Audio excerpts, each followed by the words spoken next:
warahmatullahi wabarakatuh. Jumpa kembali dengan saya Nur Hayati. Baik, kali ini kita akan membahas tentang metode penelitian. Ada pencapaian pembelajaran kali ini memahami apa itu metode penelitian, kemudian memahami strategi penelitian dan juga desain penelitian. Nah, apa itu metode penelitian? Ya, metode penelitian yaitu teknik, strategi, dan juga prosedur yang digunakan dalam pengumpulan data penelitian. Jadi bedakan ya antara metodologi penelitian dan juga metode penelitian ya. Jadi metode penelitian itu adalah bagian dari metodologi penelitian. Nah, ada beberapa pendekatan metode penelitiannya. Yang pertama adalah deduktif dan yang kedua adalah induktif. Kita bahas satu persatu ya. Jadi untuk pendekatan metode penelitian deduktif ya, ini lebih fokus ke penelitian kuantitatif ya. Jadi permasalahan yang diangkat dalam penelitian kuantitatif ini biasanya bersumber dari teori ya, teori yang ada.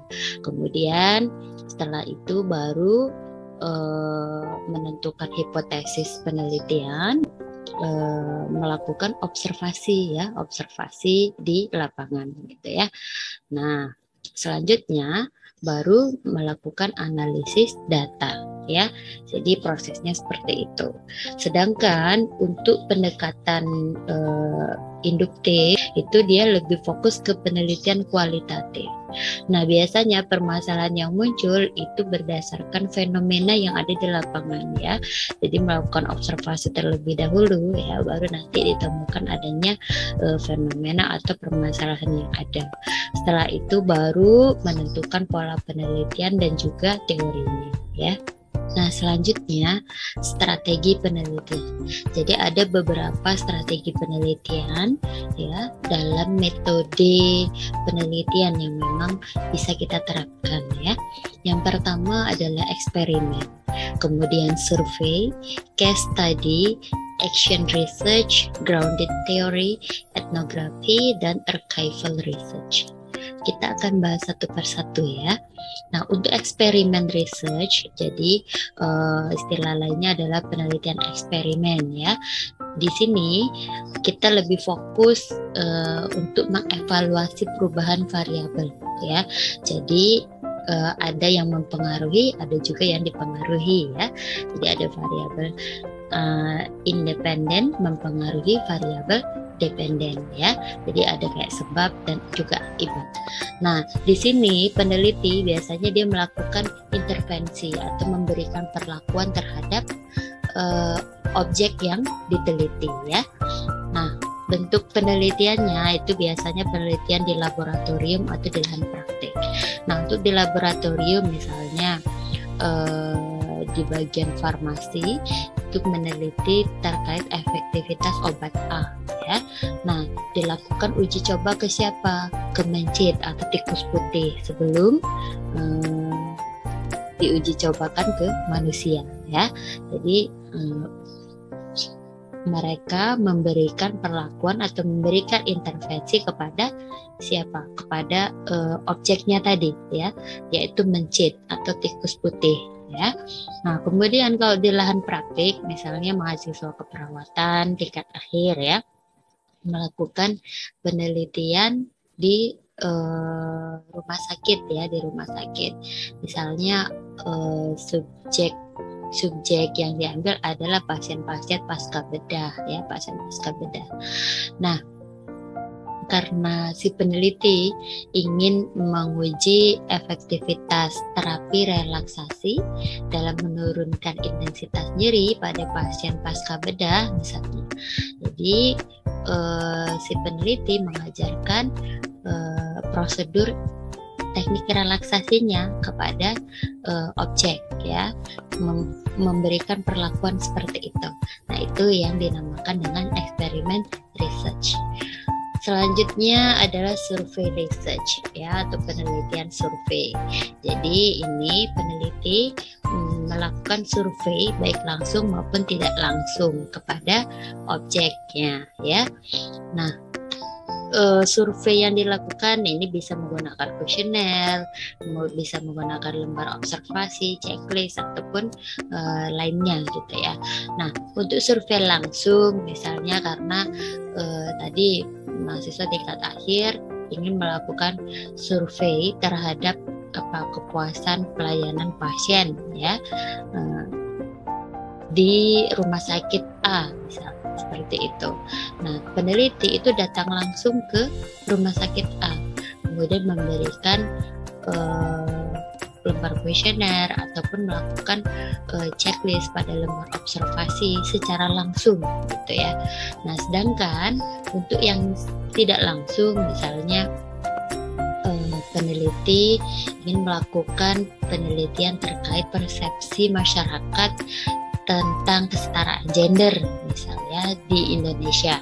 Nah, itu kan karena cakupannya nasional, kan tidak mungkin peneliti mendatangi satu persatu orang gitu ya untuk melakukan survei.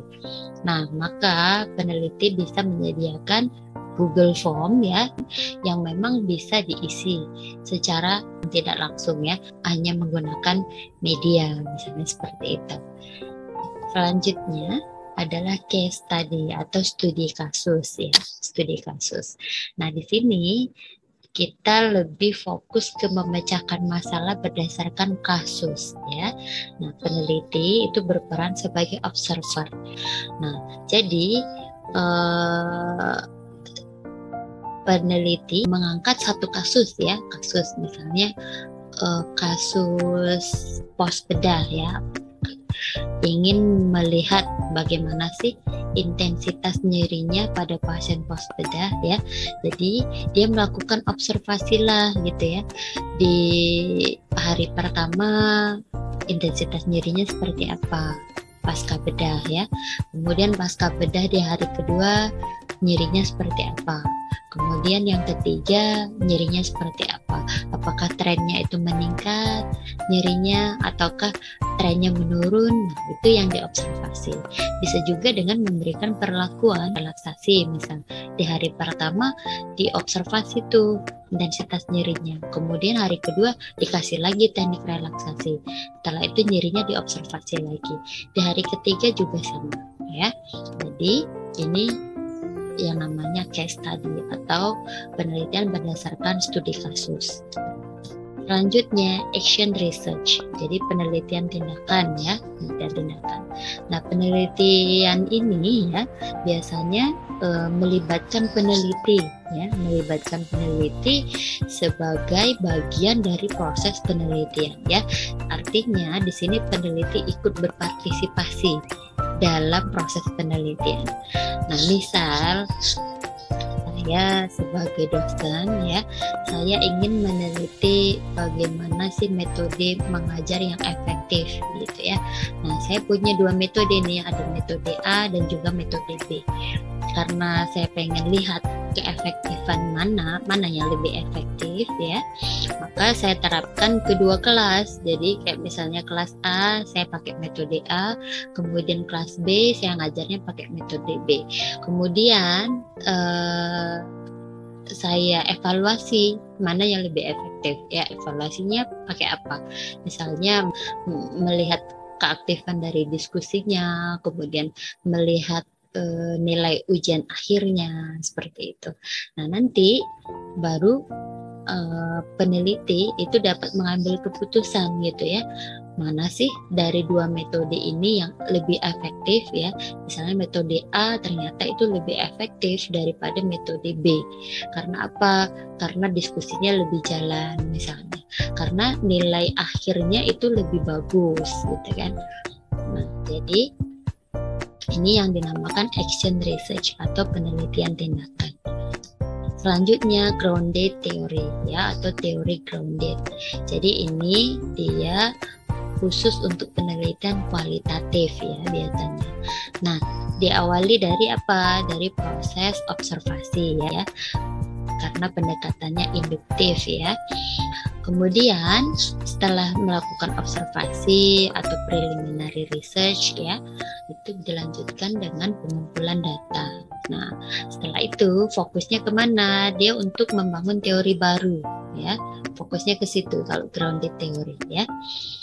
Selanjutnya ya, etnografi. Jadi di sini itu penelitian etnografi. Dia lebih fokus ke meneliti budaya, kemudian norma sosial ya yang berkaitan dengan masyarakat sosial kayak gitu ya. Nah, observasi ini berbasis komunitas. Nah, biasanya membutuhkan waktu yang cukup lama ya, bisa 1 tahun, 2 tahun atau lebih.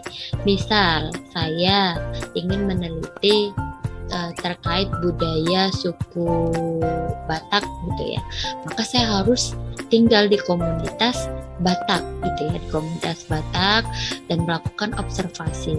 Itu tidak bisa hanya sehari 2 hari atau seminggu 2 minggu, tapi saya harus tinggal di sana selama 1 tahun atau 2 tahun atau lebih gitu ya, untuk dapat menjelaskan ya budayanya seperti apa. Nah, seperti itu ya, itu etnografi. Nah, yang terakhir adalah archival research ya, atau penelitian arsip. Jadi ini dia penelitiannya itu berbasis dokumen ya, bisa dari artikel ya, atau studi kepustakaan ya, dari materi-materi yang ada di perpustakaan. Nah, untuk archival research atau ini bisa juga disebut dengan penelitian data sekunder ya. Jadi tidak langsung ke pasien atau tidak langsung ke objek, tapi melalui hasil-hasil penelitian sebelumnya ya. Jadi nanti luarannya ini bisa berupa literatur review ya. Seperti itu contohnya. Nah, bagaimana kita memilih metode penelitian ya? Jadi ada beberapa yang harus dipertimbangkan ketika menentukan metode penelitian. Yang pertama, kita harus melihat dari masalah penelitiannya yang diangkat ya, atau topik yang diangkat. Apakah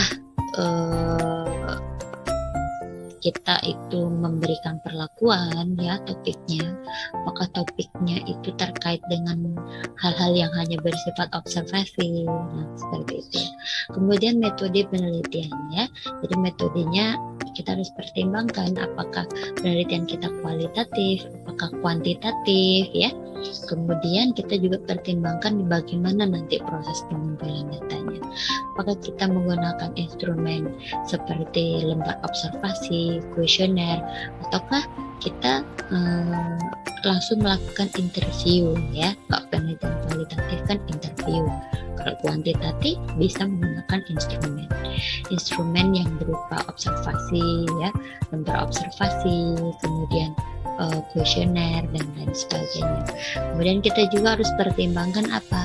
Analisis datanya ya, analisis datanya seperti apa nantinya ya. Kemudian baru kita pertimbangkan yang terakhir adalah bagaimana laporan penelitian yang akan kita buat ya, apa yang akan kita sajikan kepada pembaca ya, seperti itu.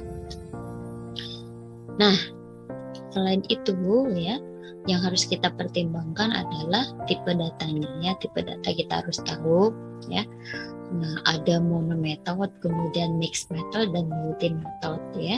Nah, untuk monometode yang tadi ya, misalnya penelitian kita itu khusus hanya penelitian kuantitatif, atau penelitian kita ini penelitian kualitatif gitu, kita harus tentukan. Kemudian kalau misalnya kita pakainya mixed method, jadi itu kombinasi antara penelitian kuantitatif dengan penelitian kualitatif. Nah, yang terakhir adalah multi method ya. Multi methods ini jadi ada kombinasi, ada penelitian kuantitatif, ada kualitatif, ada juga metode lain yang dipakai gitu ya. Nah, ini referensi yang saya pakai. Cukup sekian materi terkait metode penelitian kali ini. Semoga bermanfaat. Assalamualaikum warahmatullahi wabarakatuh.